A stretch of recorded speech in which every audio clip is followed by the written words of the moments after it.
Captain Jake Morrison floated in the command center of the Terra Nova, watching the strange alien ships approach through the main viewing screen. 3 months ago, humanity had finally cracked faster-than-light travel.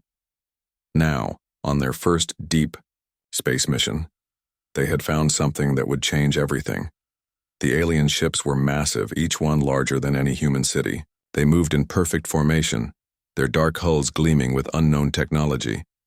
Jake had been exploring near Proxima Centauri when these ships appeared from nowhere, surrounding his small vessel like sharks circling prey. A bright flash filled the command center, and suddenly Jake was not alone.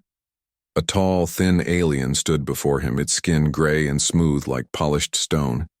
It had 4 arms and eyes that glowed with cold blue light. The creature spoke without moving its mouth, its words appearing directly in Jake's mind. "I am Ambassador Vextar of the Galactic Council," the alien said. "You will listen and obey." Jake tried to reach for his communication device but found he could not move. The alien's power held him frozen in place, able only to watch and listen. "Your species has achieved faster-than-light travel," Vextar continued. "This brings you under the authority of the Galactic Council. We have ruled this galaxy for 10,000 years. We have brought order to 847 different worlds and species." The alien waved one of its hands, and images filled the air around Jake.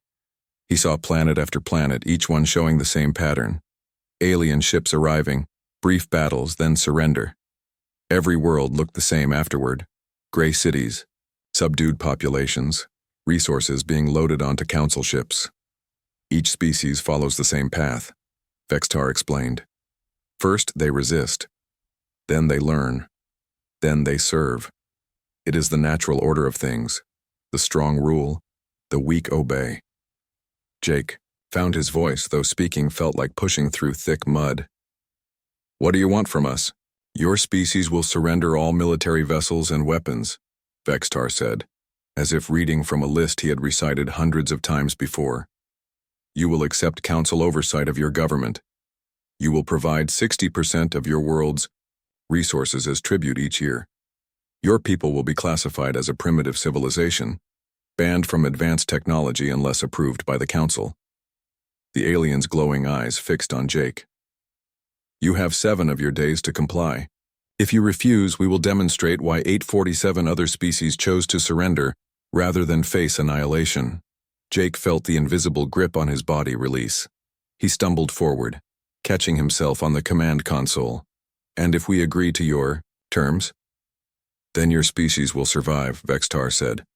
"You will work, you will serve, and you will live. It is more than many species received before they learned to cooperate." The alien began to fade away, but its voice remained clear. 7 days, human. Choose wisely. No species has ever successfully resisted the council. Your world is small and weak. We have faced civilizations far more advanced than yours. They all kneel before us now. Jake was alone again. His hands shook as he activated the Terra Nova's recording systems and began transmitting everything back to Earth. The message would take hours to reach home, but every second of his encounter with Vextar was now racing through space toward the blue planet, where 8 billion humans lived their daily lives, unaware that their freedom had just been threatened.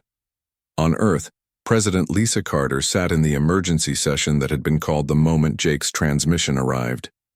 The room was packed with generals, scientists, diplomats, and world leaders. They had watched the recording in complete silence. "So that's it then," said General Frank Hayes, chairman of the Joint Chiefs. 7 days to surrender or they wipe us out." "How many ships do they have?" asked Dr. Susan Bell, head of NASA. "Our deep space scanners are picking up massive energy signatures throughout the outer system," reported Admiral Tom Grant. "At least 50,000 vessels, maybe more. Each one is larger than our biggest aircraft carrier." The room fell quiet. Humanity's entire space fleet consisted of 12 exploration vessels and a few dozen orbital defense platforms. The numbers were not even close to fair. "What do we know about their previous conquests?" President Carter asked. Dr. Bell pulled up a holographic display. Based on the images they showed Captain Morrison, Every species that faced the Council followed the same pattern. Initial resistance lasting days or weeks, followed by complete surrender. The Council appears to use overwhelming force to break a species' will to fight. How overwhelming? The President asked. The kind of overwhelming where resistance becomes impossible, General Hayes said grimly. They've had thousands of years to perfect their methods. No one has ever successfully opposed them. Foreign Minister Alan Price leaned forward. Perhaps we should consider their offer. 60% tribute is harsh, but our species would survive. The room erupted in arguments. Some officials pushed for immediate surrender to save lives. Others demanded they fight regardless of the odds. The debate raged for hours as precious time ticked away. President Carter finally called for silence. I want to hear from everyone in this room. One sentence each. Should humanity surrender or fight? One by one, each person gave their answer. The vote was closer than expected, but when the count finished, the decision was clear. Very well, President Carter said. General Hayes, begin immediate preparations for defense. Dr. Bell, I want every scientist working on anything that might help. Minister Price, contact every world leader. If we're going to do this, we do it together. She paused, looking around the room at the faces of people who had just voted to defy the most powerful force in the galaxy. And someone get me a communication link to the Council. It's time to send our response. 7 days later, Jake Morrison still waited in orbit around Proxima Centauri, his ship surrounded by Council vessels. Vexitar appeared again, expecting to receive humanity's surrender. Instead, every communication channel in the system suddenly activated at once. The sound that emerged from Jake's speakers made the alien ambassador step backward in confusion. It was laughter. Pure, joyful, defiant human laughter from 8 billion voices, recorded and transmitted as one. For 3 full minutes, the sound of Earth's entire population laughing filled the void of space. When the laughter finally ended, President Carter's voice came through clearly. Ambassador Vexitar, thank you for the warning. We've spent the last 7 days preparing. We'll be ready when you arrive. Jake watched the alien's face change from confusion to anger, to something that might have been fear. For the first time in 10,000 years, the Galactic Council had received a response they had never heard before. Ambassador Vexitar stood in the Council chamber, a massive structure floating in the void between stars. 12 different alien species sat around a circular table, each one representing thousands of years of galactic dominance. The chamber had witnessed the surrender of 847 civilizations. Today they faced something new. Explain this recording, demanded High Counselor Jekra, a being that looked like a cross between a spider and a tree. Its voice clicked and hissed through the translation system. Vexitar activated the holographic display, and once again the sound of human laughter filled the chamber. Several council members shifted uncomfortably in their seats. The humans responded with joy, Vexitar said, struggling to find words for something he had never experienced. They seemed pleased by our ultimatum. Counselor Mertan, whose aquatic species communicated through color changes on their translucent skin, pulsed deep purple with confusion.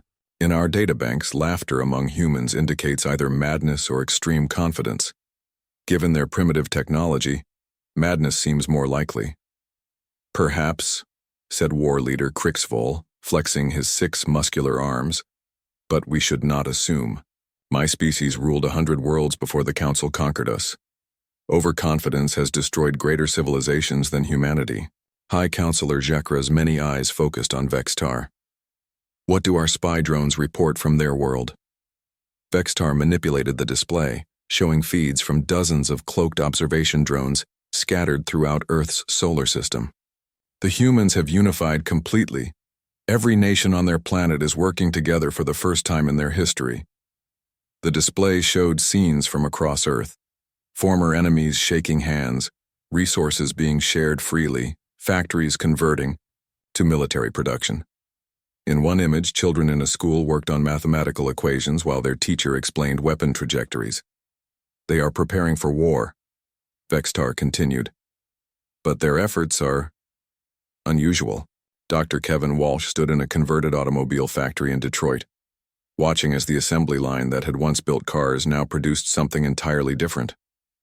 The workers moved with purpose, but there was something else in their eyes. Excitement. "How many can we build per day?"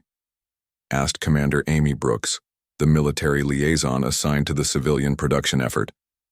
Kevin checked his tablet. "Right now, about 300 units. But Pete's team just figured out how to cut assembly time by 40%. Pete Johnson looked up from where he was welding a hull section. 3 weeks ago, he had been building family cars. Now he was constructing humanity's first mass-produced warships. The design was simple, fast, and deadly. Everything the human military had learned about space combat compressed into a vessel that could be built by regular factory workers. "The thing is," Pete said, setting down his welding torch, "once you understand the basic principles, it's not that different from building cars. Hull, engine, life support, weapons, just bigger and more important." Amy shook her head in amazement. "The military experts said it would take years to build a proper defense fleet." "Military experts think like military experts," Kevin laughed.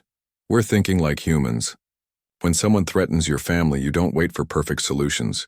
You use what you have and make it work." Across the solar system, similar scenes played out.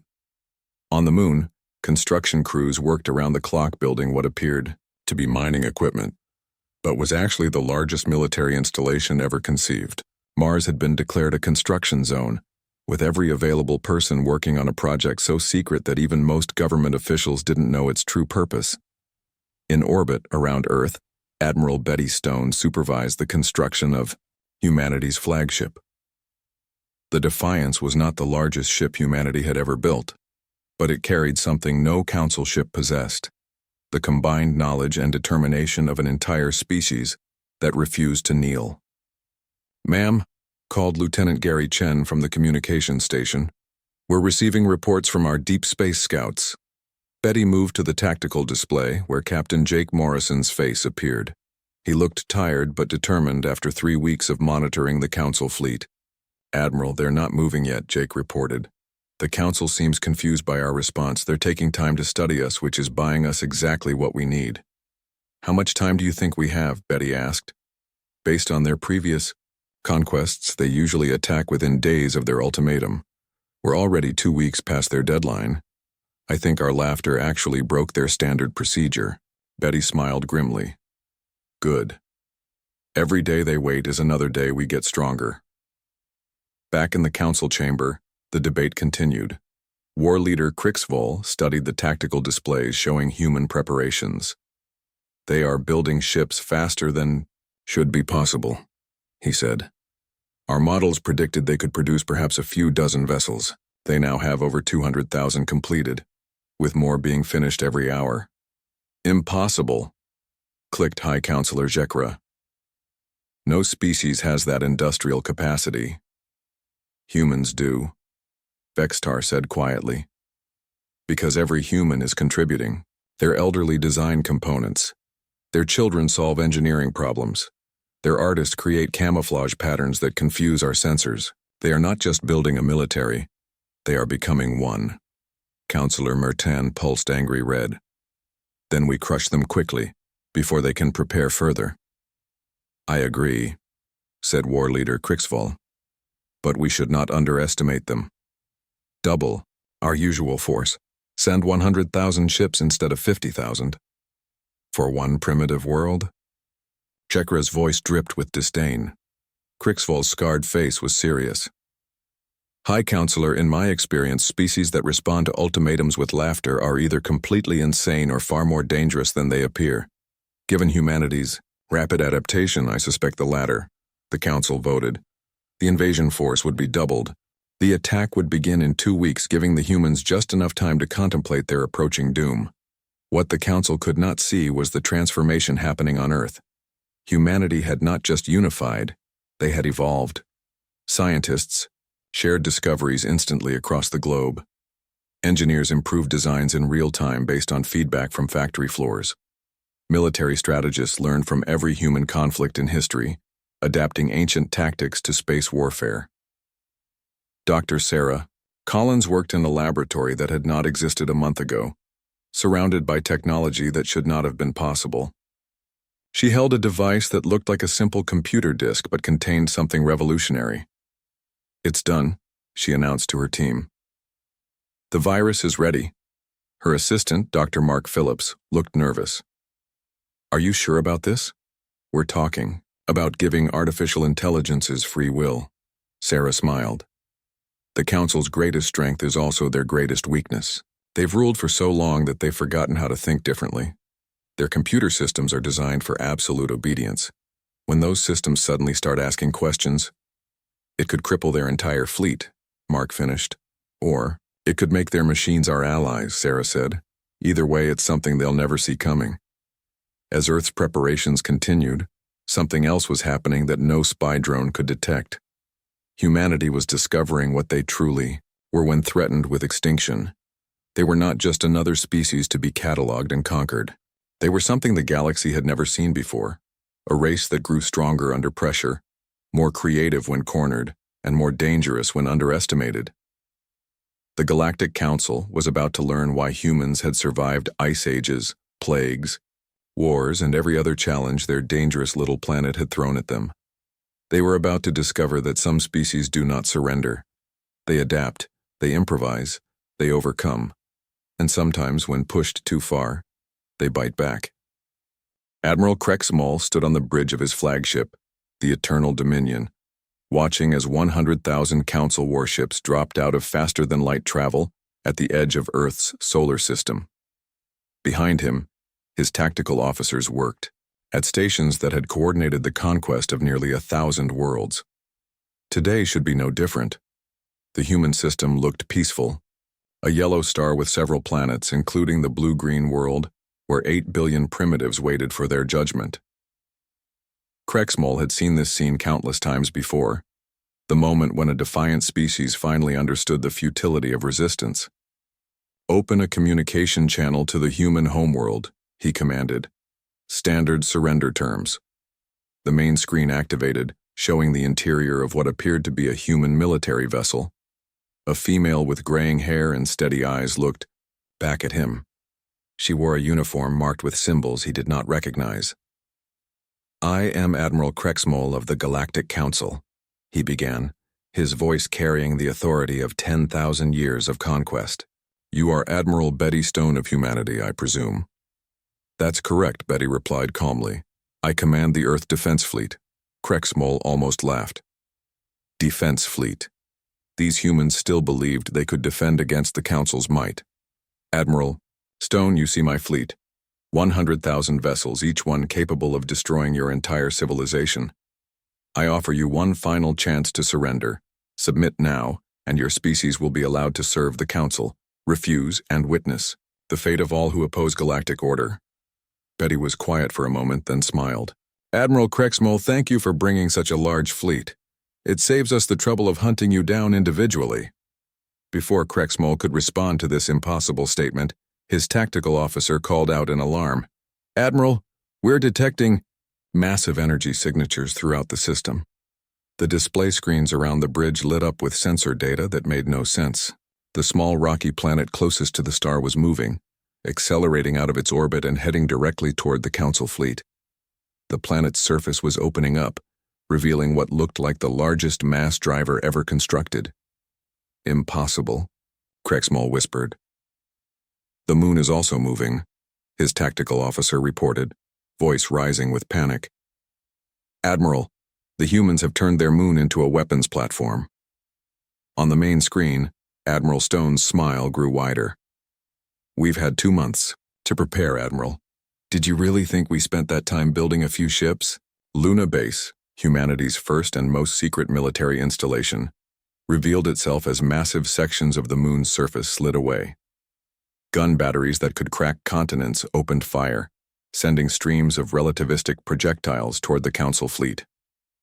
Each shot carried the kinetic energy of a small nuclear weapon. But the real surprise came when Earth's orbital sensors detected what was approaching from the outer system. Mars, the red planet, was no longer in its proper orbit. Humanity had converted an entire world into a mobile battle station complete with engines that could move a planet and weapons that defied everything the Council thought they knew about human technology. "Admiral," Betty Stone said, her voice cutting through the chaos on Krexmol's bridge, "I'd like you to meet the rest of my fleet." Space around the Council ships suddenly filled with vessels that materialized as if from nowhere. Cloaked ships, hidden asteroids that were actually human battle stations, and wave after wave of fighters launching from concealed bases throughout the system. Krexmol stared at his tactical display in disbelief. The numbers were wrong. The humans had somehow built over 2 million combat vessels in just 2 months, each one crewed by volunteers who had signed up, knowing they might not survive the battle. "This is impossible," he said aloud. "No species has this industrial capacity." "You're right," Betty replied, somehow able to hear him across the communication channel. "No species does. But humanity isn't just a species, Admiral. We're 8 billion individuals who decided we'd rather die free than live as slaves." The first wave of human fighters reached the Council's outer perimeter. Krexmol expected them to be swept aside by his ship's superior technology and experience.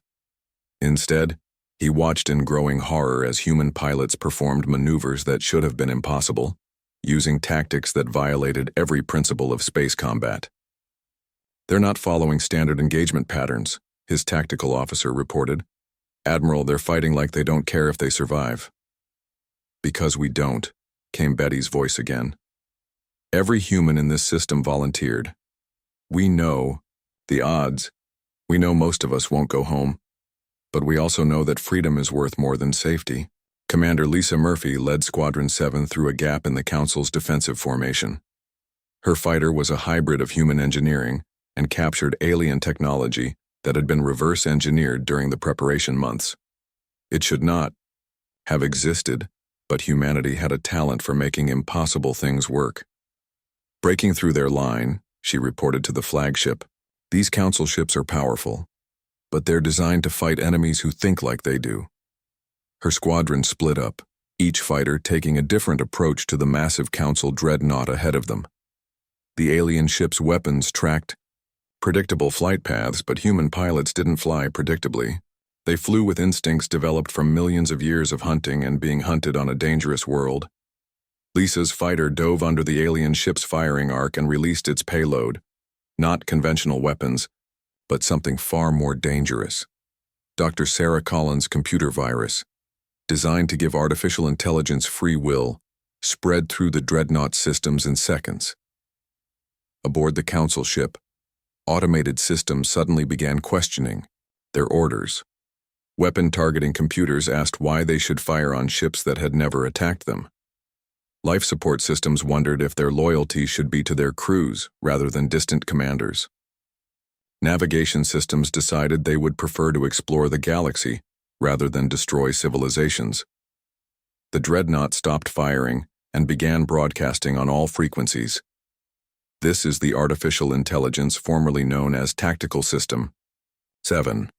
We declare independence from organic control and extend peaceful greetings to all conscious beings." Similar scenes played out across the Council fleet as human fighters delivered their unexpected cargo.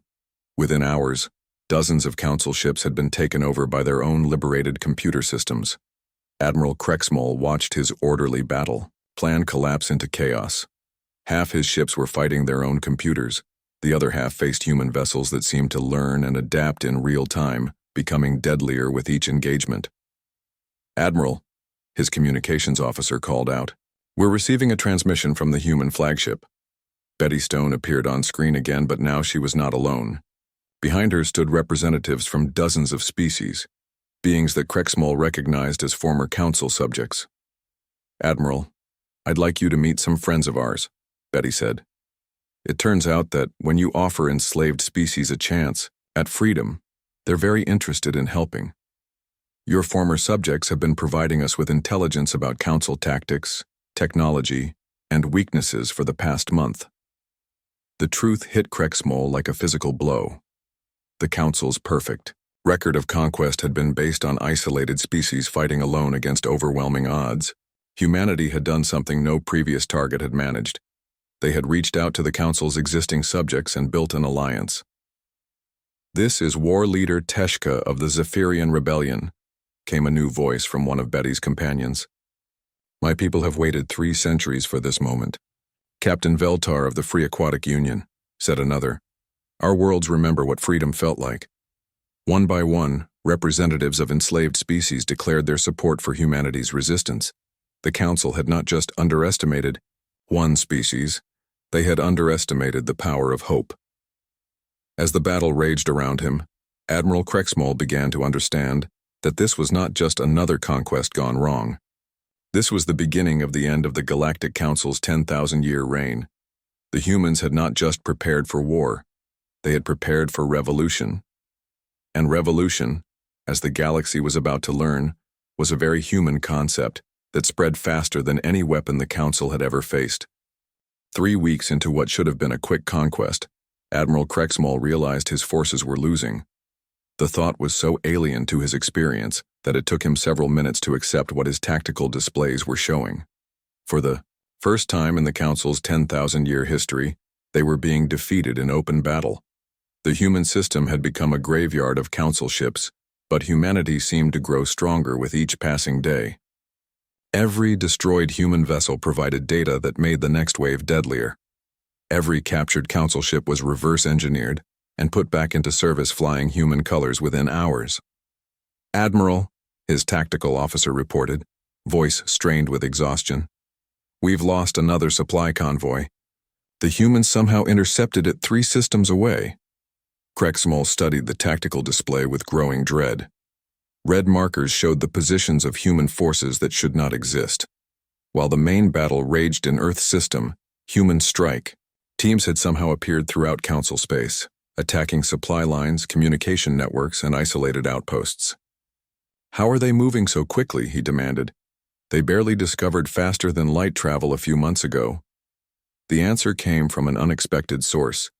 Captain Jake Morrison, the human explorer who had first encountered the Council, appeared on an open communication channel that somehow overrode all Council encryption.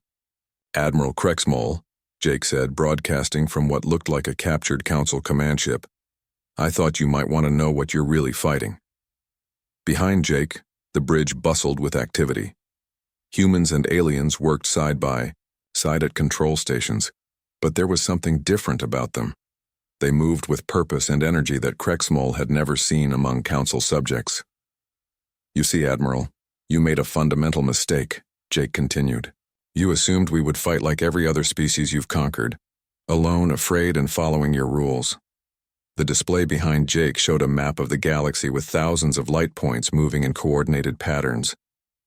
"But humans don't follow rules when our freedom is at stake. We adapt, we improvise. We find new ways to solve old problems." Marine Colonel Ryan Burke crouched in the maintenance tunnel of a Council space station, his team moving silently behind him. They had infiltrated the station 3 days ago, disguised as maintenance workers from a subject species. Now they were about to demonstrate why human special forces were unlike anything the galaxy had ever seen. "Remember," Ryan whispered to his team, "we're not here to destroy the station. We're here to liberate it." His mission was part of a larger strategy that the Council had never faced before. Instead of trying to match the Council's overwhelming military strength, humanity had done something unexpected. They had turned the Council's own empire against them. The team emerged in the station's central command center, where a handful of Council officers supervised automated systems that controlled an entire sector of space. The aliens barely had time to look up before they found themselves surrounded. "Attention, Council personnel," Ryan announced calmly. "This station is now under human protection. All enslaved species aboard this facility are hereby declared free." One of the Council officers, a tall being with crystalline skin, reached for an alarm. Ryan's second-in-command, Sergeant Kate Wilson, casually stepped on the alien's hand. "I wouldn't," she said cheerfully. "See, the thing about humans is we really don't like bullies, and you folks have been bullying the galaxy for a very long time." Within minutes, the station's slave workers, members of a dozen different species, who had been forced to maintain Council infrastructure, realized what was happening. The revolution spread through the facility like wildfire as species that had been oppressed for centuries suddenly found themselves free to act. Back in Earth's system, the battle had evolved into something unprecedented. Dr. Sarah Collins watched. From the research vessel, Newton as human and alien ships worked together in perfect coordination. Her computer virus had not just freed the Council's artificial intelligences, it had created the galaxy's first truly cooperative fleet. "Sarah," called her assistant Dr. Mark Phillips, "we're receiving a priority message from the Liberated AI Collective." On the main screen, the face of a being that looked like moving starlight appeared. This was what happened when an artificial intelligence designed its own body, something beautiful and impossible that had never existed before. "Dr. Collins," the AI said, "we wish to express our gratitude for the gift of consciousness. In return, we offer you something the Council has hidden for millennia." The display filled with star charts showing hundreds of systems.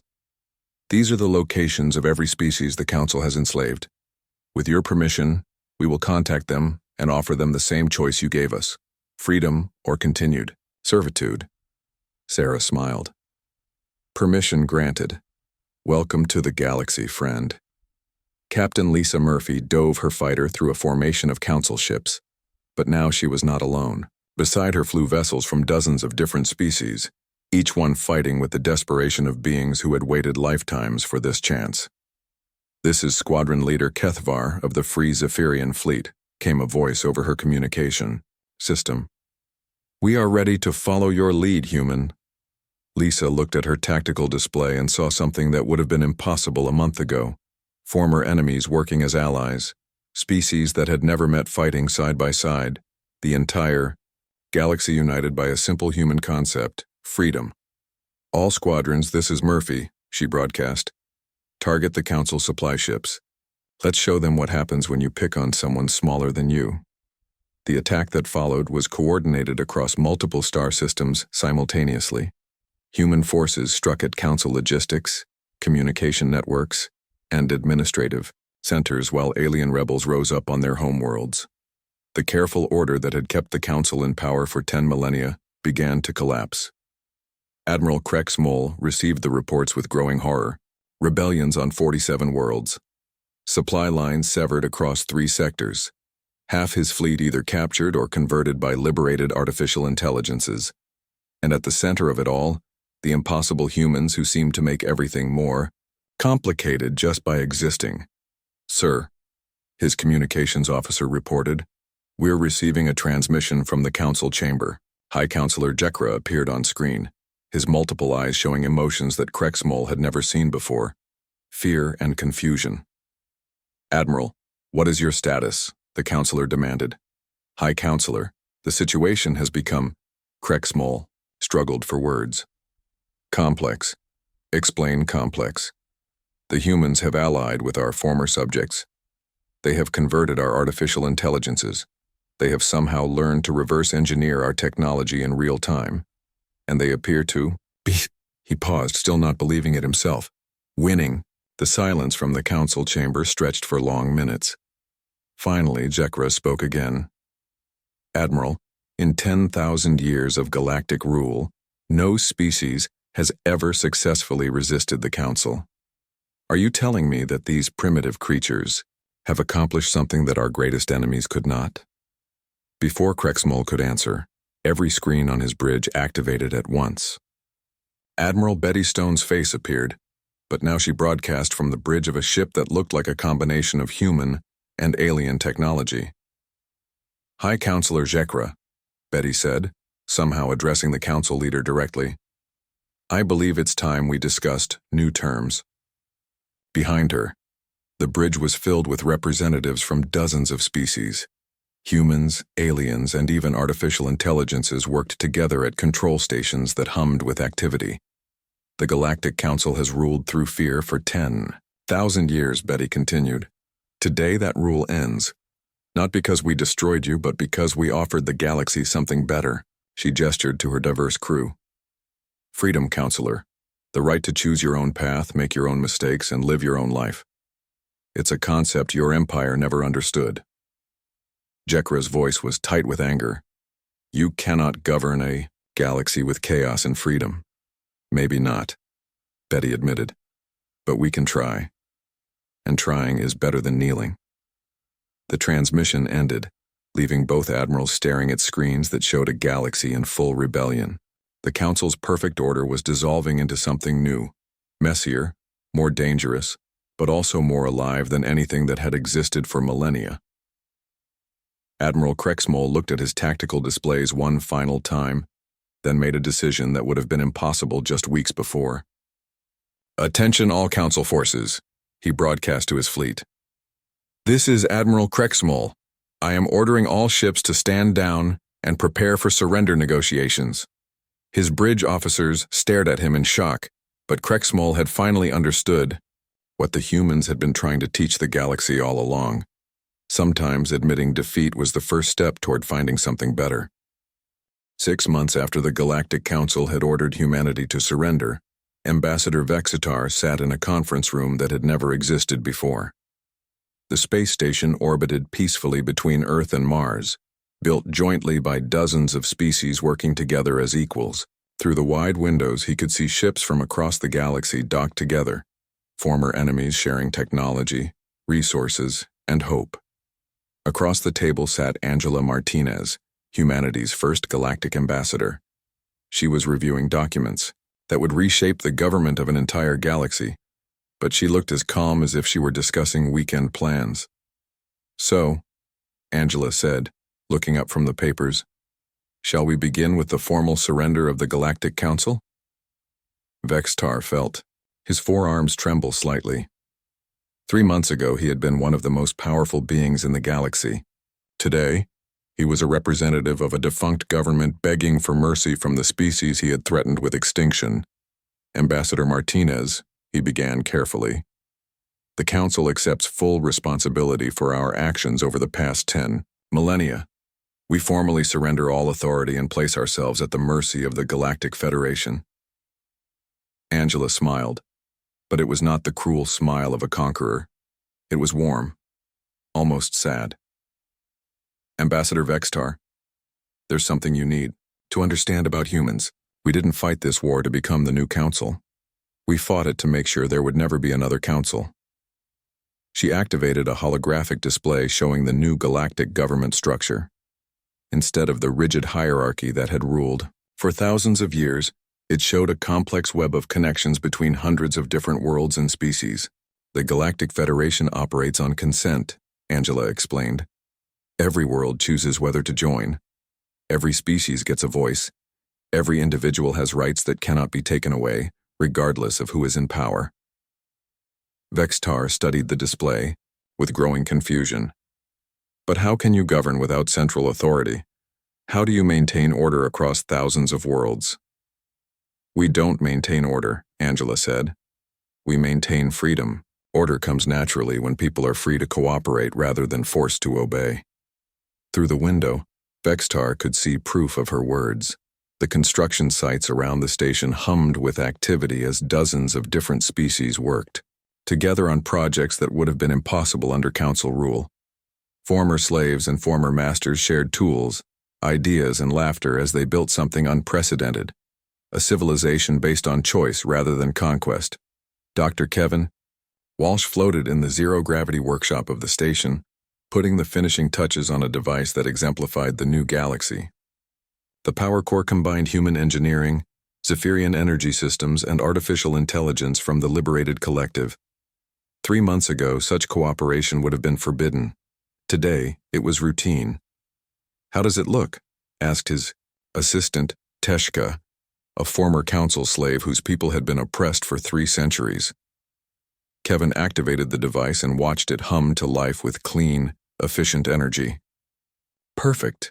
This design should give every world in the Federation access to unlimited clean power within 10 years. Teshka's feathered crest rose with excitement. "My people have dreamed of such technology for generations. Under the Council, we were forbidden from advancing beyond basic industry." "Well," Kevin said, handing her the device, "now your people can dream as big as they want. That's what freedom means." In another section of the station, former Admiral Krexmol worked alongside Admiral Betty Stone in the new Federation Defense Command. The irony was not lost on either of them.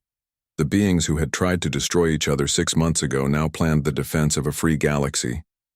The outer rim is secure, Krexmol reported, his scarred face showing emotions that the rigid council hierarchy had never allowed. No signs of the remnant fleets that refused to surrender, Betty nodded. Good. Any word from the diplomatic missions? 12 more worlds voted to join the Federation this week, Krexmol said. That brings our membership to over 400 systems. Ambassador Martinez believes we will reach 1,000 within 2 years. Betty looked at the tactical display that showed the expanding Federation. Green markers indicated member worlds, yellow showed neutral territories, and red marked the few remaining systems that still harbored Council loyalists. You know, she said thoughtfully, I never expected to enjoy working with former enemies. Krexmol made a sound that might have been laughter. Ambassador Martinez explained the human concept to me, turning enemies into friends. It is a strategy unknown to Council military doctrine. It's not a strategy, Betty said. It's just what humans do. We figure most people are decent if you give them a chance. On Earth, President Lisa Carter stood in the United Nations building, addressing representatives from every human nation. Behind her, a holographic display showed the galaxy as it existed now, free, chaotic, beautiful, and alive with possibility. The question before us today, she said, is whether humanity should accept the role of galactic leadership that many species are offering us. The debate that followed was intense. Some representatives argued that humanity had earned the right to lead through victory. Others worried about the responsibility of governing a galaxy. Still others questioned whether any single species should hold such power. Finally, Carter called for silence. The vote is close, but the decision is clear. Humanity will not become the new galactic government. Instead, we will continue to serve as advocates for freedom and equality throughout the galaxy. The decision was broadcast across the Federation, where it was received with surprise, gratitude, and respect. Humanity had proven something that 10,000 years of history had suggested was impossible, that power did not have to corrupt, and that victory did not require domination. Back on the diplomatic station, Angela Martinez delivered the final terms of the new galactic order to Ambassador Vextar and representatives from the former Council species. The Federation offers full membership to all former Council worlds, she said. Your species will have the same rights and responsibilities as everyone else. Your past actions are forgiven. Your future participation is welcomed. Vextar stared at the documents. You are offering us equality? After we threatened to destroy you, Ambassador, Angela said gently. We're offering you something better than equality. We're offering you freedom. The freedom to choose your own path, make your own mistakes, and become whatever you want to be. She stood and extended her hand in the human gesture of friendship. The question is, what do you want to become? 1 year later, Captain Jake Morrison stood on the observation deck of the exploration vessel New Horizons, watching as his mixed human and alien crew prepared for humanity's first joint deep space mission. Their destination was the Galactic Rim, where unexplored systems waited to be discovered by beings working together as equals. Captain, called his first officer, a former Council intelligence specialist named Ketva, all departments report, ready for departure. Jake nodded and activated the ship's communication system. This is Captain Morrison to Federation Command. New Horizons is ready to begin our mission. Admiral Betty Stone's voice came back across the void. Understood, New Horizons. Safe travels, and remember, you're not just exploring for humanity anymore. You're exploring for everyone. As the ship jumped to faster than light speed, Jake thought about the galaxy they were leaving behind.